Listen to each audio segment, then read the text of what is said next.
أعوذ بالله من الشيطان الرجيم. بسم الله الرحمن الرحيم.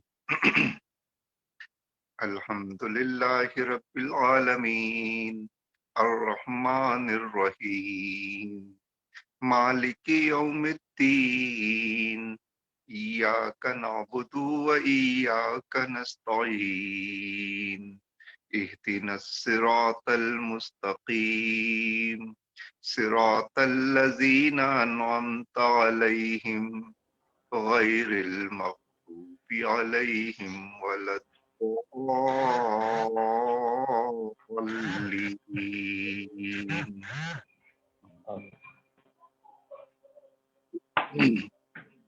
دیکھیے سورہ فاتحہ کے بارے میں نبی کریم صلی اللہ علیہ وسلم نے یہ بات ارشاد فرمائی ہے کہ یہ جامعۃ القرآن ہے،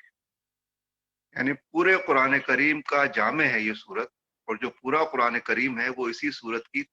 تفصیل ہے، اس کی تفسیر ہے، اس کے مراحل ہیں۔ اور قرآن کریم کے بارے میں ہم یہ بات جانتے ہیں کہ قرآن کریم کی ایک صورت وہ ہے کہ جو اللہ تعالیٰ کی طرف سے بصورت کتاب نبی کریم صلی اللہ علیہ وسلم پہ نازل ہوئی، اور وہ مختلف تحریکی مراحل پہ ان مراحل کی ضروریات کے لحاظ سے نازل ہوتا رہا قرآن کریم۔ اور نبی کریم صلی اللہ علیہ وسلم کی جو سیرت مبارکہ ہے، جو آپ کا عمل ہے، وہ قرآن کریم کی عملی صورت ہے، یعنی آپ کی زندگی، آپ کی حیات مبارکہ عملی قرآن ہے، اور جو قرآن کریم نازل ہوا ہے اللہ تعالیٰ کی طرف سے وہ کلام الہی۔ اس اعتبار سے جب ہم کسی بھی قرآن کے حصے کی تحقیق کرتے ہیں یا اس کو سمجھنا چاہتے ہیں، تو قرآن کریم کو سمجھنے کا سب سے بہترین طریقہ یہ ہے کہ قرآن کریم کے نزول کے پس منظر کو واضح کر دیا جائے، یا وہ ہمارے سامنے ہو کہ یہ چیز کب نازل ہوئی، کیسے نازل ہوئی، کس پس منظر میں نازل ہوئی، تو اس کی جو تفہیم ہے وہ بالکل آسان ہو جاتی ہے، اور ہم اس فریکوینسی پہ آ جاتے ہیں کہ جو رسالت کے اس مرحلے کے اوپر اس وقت لوگوں کے سامنے تھی، اور وہی پھر آگے ہم تک بھی کمیونیکیٹ ہو جاتی ہے۔ تو سورہ فاتحہ کے بارے میں پہلی بات میں آپ کی خدمت میں یہ عرض کروں گا اس کے شان نزول کے حوالے سے کہ قرآن کریم کے اولین نزول کے بارے میں کوئی ایک بات حتمی نہیں ہے، یعنی اس کے بارے میں جو قرآن کریم کی شان نزول پہ تحقیق کرنے والے امام ہیں، امام سیوطی اور علامہ برہان الدین، ان دونوں نے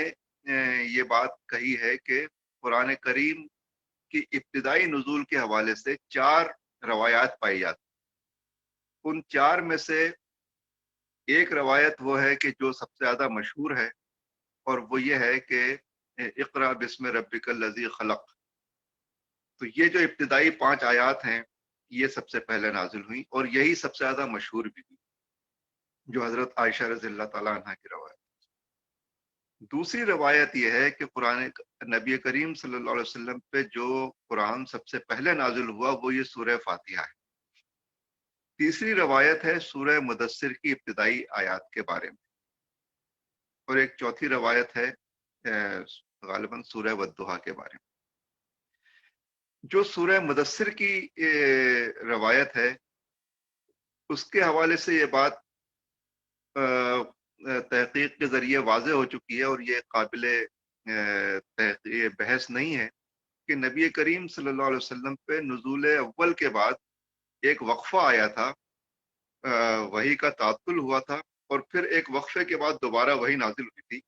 تو سورہ مدثر تو اس موقع پہ نازل ہوئی تھی، اور یہ حتمی طور پہ اس کے بارے میں تحقیق ہو چکی۔ البتہ پھر یہ جو 2 سورہ والضحیٰ کے بارے میں تو اتفاق نہیں ہے امت کا، لیکن یہ جو 2 بقیہ قرآن کا حصہ بچتا ہے، اقرا بسم ربک الذی خلق اور سورہ فاتحہ، ان دونوں کے بارے میں امت کی ایک کثیر تعداد، امت کا بحیثیت مجموعی یہ اتفاق ہے کہ یہ ابتدائی نازل ہونے والی آیات ہیں، جو اقرا بسم ربک الذی خلق کے بارے میں تو بالکل حتمی ہے، اور سورہ فاتحہ کے بارے میں 100% اتفاق ہے کہ قرآن کریم کی وہ سورت کی جو مکمل طور پہ سب سے پہلے نازل ہوئی وہ سورہ فاتحہ ہے۔ اب اس میں مزید تھوڑی سی بات سمجھنے کی ہے، وہ یہ ہے کہ نبی کریم صلی اللہ علیہ وسلم نبوت سے پہلے غار حرا میں تشریف فرما رہتے تھے، وہیں پہ حضرت جبرائیل علیہ السلام تشریف لائے۔ جبرائیل علیہ السلام نبی کریم صلی اللہ علیہ وسلم کے پاس جب تشریف لائے وحی لے کر، اور آپ صلی اللہ علیہ وسلم ہدایت کے متلاشی تھے، ہم سب جانتے ہیں یہ بات۔ تو جب جبرائیل علیہ السلام پہلی وحی لے کر تشریف لاتے ہیں اور نبی کریم صلی اللہ علیہ وسلم غار میں تشریف فرما تھے، روایات کے مطابق غار روشن ہو جاتا ہے، تو ایک چیز اور جو مستند حوالوں کے ساتھ روایات میں ملتی ہے وہ یہ ہے کہ جبرائیل علیہ السلام اس وقت ایک ریشم کے صحیفے میں لپٹا ہوا ایک کلام لے کر آئے تھے، اور وہ نبی کریم صلی اللہ علیہ وسلم کے سامنے پیش کیا، اور آپ صلی اللہ علیہ وسلم سے جبرائیل علیہ السلام نے کہا کہ اقرا، پڑھیے۔ تو نبی کریم صلی اللہ علیہ وسلم نے اس کے جواب میں فرمایا کہ مجھے تو پڑھنا نہیں آتا، ما اقرا کیف اقرا، ما انا بقاری، کہ میں تو قاری نہیں ہوں، مجھے تو پڑھنا نہیں آتا۔ تو اس کا مطلب یہ ہوا کہ نبی کریم صلی اللہ علیہ وسلم سے کوئی چیز پڑھوائی جا رہی تھی، جبھی تو آپ صلی اللہ علیہ وسلم نے کہا کہ مجھے پڑھنا نہیں آتا۔ اگر صرف بولنا ہوتا کہ جبرائیل علیہ السلام ایک الفاظ ادا کر رہے ہیں اور وہ یہ چاہ رہے ہیں کہ نبی کریم صلی اللہ علیہ وسلم اس کو دہرا دیں، تو آپ صلی اللہ علیہ وسلم کے لیے عربی بولنا تو مشکل نہیں تھا۔ قرآن کریم جتنا بھی نازل ہوا، نبی کریم صلی اللہ علیہ وسلم وہ پورا قرآن کریم بولتے تو تھے، یعنی بول کر تو پڑھتے تھے اس کو۔ آپ صلی اللہ علیہ وسلم کے لیے اس کو دہرانا مشکل نہیں تھا، بلکہ آپ صلی اللہ علیہ وسلم تو عربی زبان کے بارے میں آپ صلی اللہ علیہ وسلم نے خود فرمایا کہ میں تم سب سے زیادہ فصاحت و بلاغت رکھتا ہوں زبان عرب میں، عربی زبان۔ تو اس کا مطلب یہ ہے، اور ایک روایت سے یہ بات جیسا کہ میں نے آپ سے بتایا واضح ہے، تو اس لیے اس پہ امت کی ایک بڑی تعداد، یعنی جو امام مفسرین ہیں، خاص طور پہ علامہ زمخشری، اور اس علامہ زمخشری نے تو یہ بات کہی کہ ہمارے دور میں تو سب علماء کا یہ اتفاق ہے کہ یہ قرآن کریم کی سب سے پہلے نازل ہونے والی صورت۔ تو ان دونوں باتوں میں کوئی تضاد نہیں ہے۔ میں جو بات آپ سے کہنا چاہ رہا ہوں وہ یہ کہ اس موقع پر نبی کریم صلی اللہ علیہ وسلم سے جبرائیل علیہ السلام نے کہا کہ پڑھیے۔ آپ صلی اللہ علیہ وسلم نہیں پڑھ سکتے تھے، تو آپ صلی اللہ علیہ وسلم نے پڑھنے سے معذرت کی۔ پھر جبرائیل علیہ السلام نے آپ صلی اللہ علیہ وسلم کا سینہ مبارک بھینچا، اور علماء اور محققین یہ بات کہتے ہیں کہ جو سورت اس موقع پر نبی کریم صلی اللہ علیہ وسلم سے پڑھوائی گئی وہ یہی سورہ فاتحہ تھی۔ اچھا، سید مودودی رحمۃ اللہ علیہ نے یہ بات لکھی ہے کہ اور ان کی تحقیق یہ ہے، اور وہ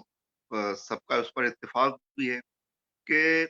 نزول پہلی وحی کے نزول کے فوراً بعد، یعنی رات میں پہلی وحی نازل ہوئی،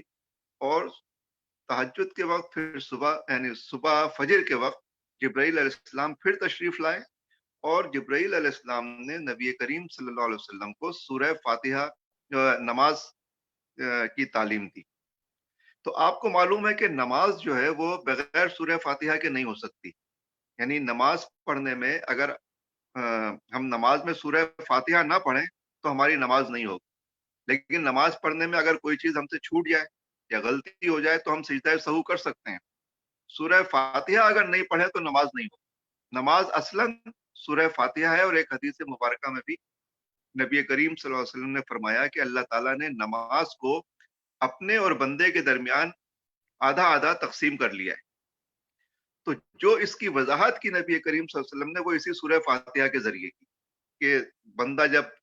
پڑھتا ہے الحمدللہ رب العالمین الرحمن الرحیم مالک یوم الدین، تو یہ اللہ تعالیٰ کے بارے میں ہے۔ پھر درمیان میں اللہ اور بندے کے درمیان ایک معاہدہ ہے، وہ ایاک نعبد و ایاک نستعین، کہ ہم تیری ہی عبادت کرتے ہیں اور تجھی سے مدد مانگتے ہیں۔ اور پھر بعد کی جو 3 آیات ہیں، اہدنا الصراط المستقیم صراط الذین انعمت علیہم غیر المغضوب علیہم ولا الضالین آمین، تو یہ 3 آیات بندے سے متعلق ہیں۔ تو یہ اللہ تعالیٰ نے آدھی آدھی نماز اپنے اور بندے کے درمیان تقسیم کر دی ہے، اور اس کی وضاحت نبی کریم صلی اللہ علیہ وسلم نے سورہ فاتحہ سے کی۔ تو اس اعتبار سے میں یہ تفصیل میں جا کے آپ سے یہ بات اس لیے عرض کر رہا ہوں کہ نبی کریم صلی اللہ علیہ وسلم کی نبوت کا آغاز اس سورہ فاتحہ سے ہوا ہے۔ قرآن کریم کا آغاز سورہ فاتحہ سے ہوا۔ قرآن کریم کے بارے میں نبی کریم صلی اللہ علیہ وسلم نے فرمایا کہ قرآن کریم اس سورہ فاتحہ کی تفصیل ہے، اس کی یعنی سورہ فاتحہ جامع ہے، اور پورا قرآن کریم اس کی تفصیل اور وضاحت پھر خود بخود بن جاتا ہے۔ قرآن کریم کا خلاصہ اس سورہ فاتحہ میں اللہ تعالیٰ نے رکھا۔ پھر اس سورہ فاتحہ کو یہ مقام اور یہ درجہ عطا کیا کہ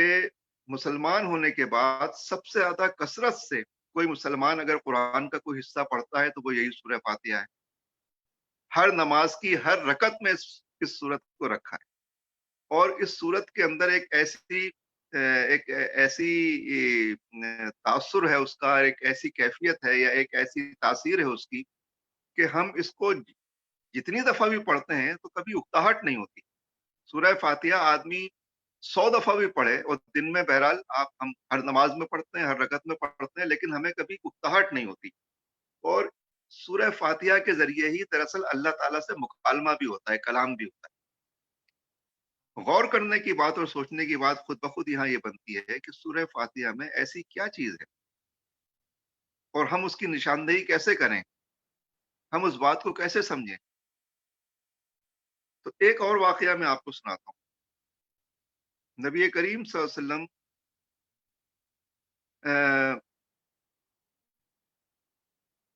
نبوت کے آغاز سے پہلے کچھ غیر معمولی واقعات آپ صلی اللہ علیہ وسلم کے ساتھ ہونے شروع ہو گئے۔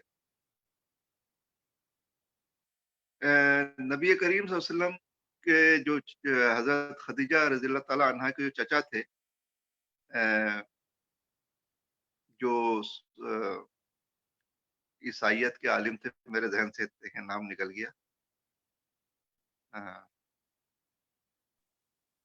جن کے پاس ورقہ بن نوفل، جی ورقہ بن، تو نبی کریم صلی اللہ علیہ وسلم ورقہ بن نوفل کے پاس گئے، تو ان سے جب کیفیت بیان کی تو وہ صرف ایک ملاقات نہیں ہوئی تھی ورقہ بن نوفل سے، یعنی کئی ملاقاتیں ہوئی تھیں۔ ہم لوگ تاثر یہ ہے کہ جیسے کہ پہلی وحی کے بعد ایک دفعہ گئے اور پھر ایک ہی ملاقات ہوئی، ایک ملاقات نہیں تھی، بار بار کئی ملاقاتیں ہوئی۔ تو نبی کریم صلی اللہ علیہ وسلم نے ورقہ بن نوفل سے کہا کہ میں جب اکیلا ہوتا ہوں تو مجھے آواز آتی ہے یا محمد، لیکن جب میں پلٹ کے دیکھتا ہوں، گھوم پھر کے دیکھتا ہوں تو مجھے کوئی نظر ہی نہیں آتا، لیکن میں سنتا ہوں کہ آواز آتی ہے یا محمد۔ تو ورقہ بن نوفل نے کہا کہ پھر آپ کیا کرتے ہیں اس کے بعد؟ تو نبی کریم صلی اللہ علیہ وسلم نے کہا کہ پھر میں تیز تیز چلنا شروع کر دیتا ہوں، وہاں سے دور نکلنے کی کوشش کرتا ہوں۔ تو انہوں نے کہا کہ جب اب کبھی دوبارہ یہ کیفیت آپ کے ساتھ ہو تو آپ وہاں سے دوڑیے گا نہیں، بھاگیے گا نہیں، بلکہ وہاں ٹھہر جائیے گا اور سنیے گا کہ جو آواز آ رہی ہے وہ مزید کیا آتی۔ تو نبی کریم صلی اللہ علیہ وسلم نے کہا ٹھیک ہے۔ تو نبی کریم صلی اللہ علیہ وسلم کے ساتھ پھر یہ واقعہ ہوا، تو آپ صلی اللہ علیہ وسلم ٹھہر گئے، آپ کو آواز آئی یا محمد، آپ صلی اللہ علیہ وسلم نے آواز سنی اور ٹھہر گئے۔ تو پھر نبی کریم صلی اللہ علیہ وسلم نے ورقہ بن نوفل سے یہ بات کہی کہ میں نے دو چیزیں سنی، ایک یہ کہ اشہد ان لا الہ الا اللہ و اشہد ان محمدا عبدہ و رسولہ،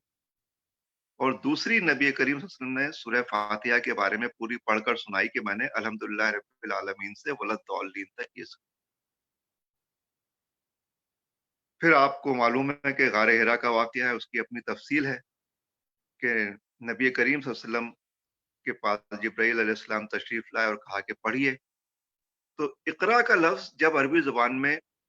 استعمال ہوتا ہے تو وہ ہمیشہ اسی موقع پہ استعمال ہوتا ہے جب کسی سے کوئی چیز پڑھوائی جا رہی، یعنی اگر کسی سے یہ کہا ہو کہ آپ یہ بات بولیے تو اس سے یہ نہیں کہا جائے گا کہ اقرا، بلکہ جب کوئی چیز سامنے رکھ کر پڑھوائی جاتی ہے تو کہا جاتا ہے کہ اقرا، پڑھیے۔